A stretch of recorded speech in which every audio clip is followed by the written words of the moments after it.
তো বন্ধুরা, এত দাম দিয়ে কিনেও ভারতের রাফেল যুদ্ধবিমান কোনো কাজেই লাগলো না। কেননা সীমান্ত থেকে মোটামুটি 300 কিলোমিটার দূরে ভারতের সবচেয়ে বেস্ট যুদ্ধবিমান এই রাফেলকে ধ্বংস করে দিয়েছে। তাই এটা কিন্তু ভারতের সবচেয়ে বড় পরাজয়, এমনটাই দাবি করা হয়েছে গতকাল পাকিস্তানের তরফ থেকে। যার দরুন এই খবরটা দেখুন, পাকিস্তানের বায়ুসেনা ওদের নাম্বার 15 স্কোয়াড্রন, যাকে কোবরা স্কোয়াড্রনও বলে, ওদের পাইলটদের পুরস্কার দিয়েছে যে ওরা নাকি ভারতের 6টা রাফেল যুদ্ধবিমানকে শ্যুট ডাউন করেছে। আর এটা গতকালের রিপোর্ট। কিন্তু মজার ব্যাপার কি জানেন, পাকিস্তান বলছে ওদের যুদ্ধবিমান 300 কিলোমিটার দূর থেকে আমাদের রাফেলকে ধ্বংস করেছে। যদি ওরা এটাও বলতো যে ভারতের রাফেল পাকিস্তানের ভেতরে ঢোকার পর ওদের এয়ার ডিফেন্স বা ওদের এয়ার টু এয়ার মিসাইল দ্বারা এটাকে ধ্বংস করা হয়েছে, তাও আমি মেনে নিতাম। কিন্তু ভারতের ভেতর 300 কিলোমিটারের রেঞ্জে এয়ার টু এয়ার মিসাইল দিয়ে রাফেলের মতন যুদ্ধবিমান কেন? MiG-21কেও কোনো দেশ ধ্বংস করতে পারবেন। এমনকি যদি আমেরিকার মতন দেশও আসে, তাহলেও ওদের ক্ষমতা নেই 300 কিলোমিটার দূর থেকে কোনো যুদ্ধবিমানকে ধ্বংস করা এয়ার টু এয়ার মিসাইল দিয়ে। কেননা এর জন্য আপনার কাছে এত রেঞ্জের মিসাইলও তো থাকতে হবে। পাকিস্তান বলছে ওরা নাকি এর জন্য স্পেশালি চাইনিজ PL-15 মিসাইল ব্যবহার করেছে। তার মানে দাঁড়াচ্ছে এই মিসাইলের রেঞ্জ তো বিশ্ব রেকর্ড করে ফেলেছে। যদি আপনারা চীনের অফিসিয়াল ক্লেমকে সত্যি বলে মানেন, তাহলে ওরা নিজেরাই বলেছে PL-15 মিসাইলের যে রেঞ্জ সেটা কিন্তু 200 থেকে 300 কিলোমিটার পর্যন্ত যেতে পারে। এটা অ্যাকচুয়াল ভার্সন, যেটা চাইনিজ এয়ারফোর্স ব্যবহার করে। যদিও এই যে 300 কিলোমিটারের রেঞ্জ বলা হয়েছে, এটা কিন্তু অ্যাবক্স, ট্রান্সপোর্ট বিমান আর ড্রোন জাতীয় স্লো মুভিং টার্গেটের জন্য, ফাইটার জেটের জন্য নয়। এই জন্য একে অ্যাবক্স কিলারও বলে। অন্যদিকে পাকিস্তানকে চীন যে মিসাইল রপ্তানি করেছে সেটা PL-15E, মানে এক্সপোর্ট ভার্সন। আর এটা কিন্তু অফিসিয়ালি 145 কিলোমিটার রেঞ্জ। তাহলে 145 কিলোমিটার রেঞ্জের মিসাইল দিয়ে পাকিস্তান 300 কিলোমিটার দূর থেকে রাফেলকে হিট করলো কীভাবে?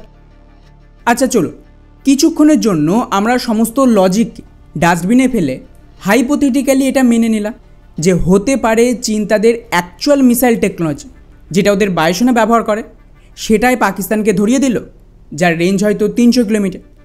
কিন্তু দুনিয়ার সামনে চীন মিথ্যে বলেছে যে ওরা পাকিস্তানকে এক্সপোর্ট ভার্সন দিয়েছে। এখন চীনের অফিসিয়াল ক্লেম অনুযায়ী যেহেতু এই মিসাইল ম্যাক্সিমাম 200 থেকে 300 কিলোমিটার পর্যন্ত যেতে পারে, তার মানে এটা কিন্তু মিসাইলের এক্সট্রিম রেঞ্জ। আর পাকিস্তান বলছে ওরাই 300 কিলোমিটারের ম্যাক্সিমাম রেঞ্জে আমাদের রাফেলকে হিট করেছে। কিন্তু যাদের সামান্যতম ফিজিক্সের জ্ঞান রয়েছে এবং একদম বেসিক জানে, তারাও বলতে পারবে যে কোনো এই ক্যাটাগরির air two air missile, mainly PL-15 কথা বললে, এটা ডুয়েল পালসের সলিড রকেট মোটরের ইঞ্জিনের মাধ্যমে চলে। অর্থাৎ এর মধ্যে দুটো সলিড ফিউল রয়েছে। যাকে সহজ ভাষায় বোঝানোর জন্য ধরে নিন যে এগুলো একটা কর্পূর সবাই দেখেছেন, পুজোর সময় কাজে লাগে। তো ধরে নিন যে এই রকেটের মধ্যে দুটো কর্পূর রয়েছে। আর যেরকম কর্পূরে একবার আগুন লাগার পর এটা পুরোটা শেষ না হওয়া পর্যন্ত থামে না, সেমভাবে মিসাইলের ভেতরে যে সলিড রকেট ফিউল থাকে, এটাও একবার জ্বলতে শুরু করলে শেষ না হওয়া পর্যন্ত থামে না। এর ফলে কী হয়, মিসাইল যখন একদম শেষের দিকে যায়, তখন কিন্তু এর ফিউলে এতটা এনার্জি থাকে না যে শেষ মুহূর্তে এটা হেভি ম্যানুভার করবে। ফলে একদম ম্যাক্সিমাম রেঞ্জে গিয়ে মিসাইল অতটা ভালোভাবে ম্যানুভার করতে পারবে না যেরকমটা শুরুতে বা মাঝপথে করতে পারত। আর এর জন্যই প্রতি মিসাইল একটা নো এসকেপ জোন থাকে।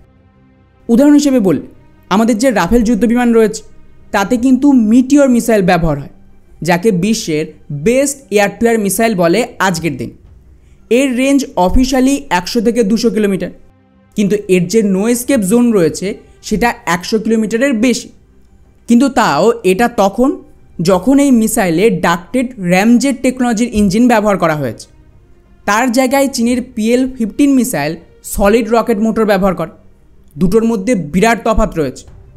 মিটিওর মিসাইলের এই ডাক্টেড টেকনোলজি অনেক উন্নত। এটা তার ইঞ্জিনকে অন অফ করতে পারে। যখন থ্রাস্ট দরকার পড়বে ম্যানুভার করার জন্য, তখন এটা ব্যবহার করবে। অন্য সময় এটা মোমেন্টাম পেলে তাকে কাজে লাগিয়ে গ্লাইড করবে। এতে শেষ মুহূর্তে পর্যাপ্ত জ্বালানি থাকে, যাকে কাজে লাগিয়ে মিসাইল ম্যানুভার করার জন্য পর্যাপ্ত থ্রাস্ট তৈরি করা সম্ভব। অন্যদিকে সলিড রকেট মোটরে এই সিস্টেম নেই, তাই এটার যে নো এসকেপ জোন হয় সেটা মারাত্মক কম হয় এই জাতীয় মিসাইলের তুলনায়। হ্যাঁ, ডুয়েল পালস রয়েছে PL-15, তাই রেঞ্জ বেশি, কারণ একবার ফিউল শেষ হয়ে গেলে দ্বিতীয় পালস মোটর চালু হয়। কিন্তু তাও এটা কিন্তু তার শেষ মুহূর্তে এতটা থ্রাস্ট পাবে না যা দিয়ে ফাইটার জেট শুট ডাউন করা যায়।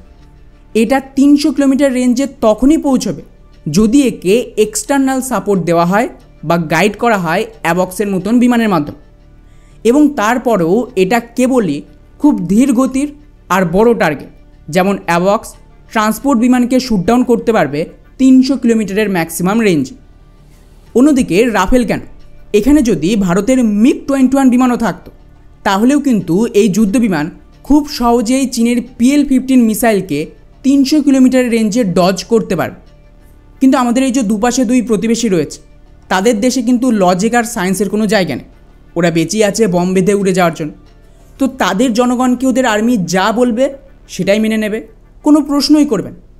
তো আশা করি এরপর এটাকে নিয়ে আর কোনো ডাউট থাকার কথাই নয় যে রাফেলকে 300 কিলোমিটার দূরে PL-15 কেন বিশ্বের কোনো air two air missile shoot down করতে পারবে না।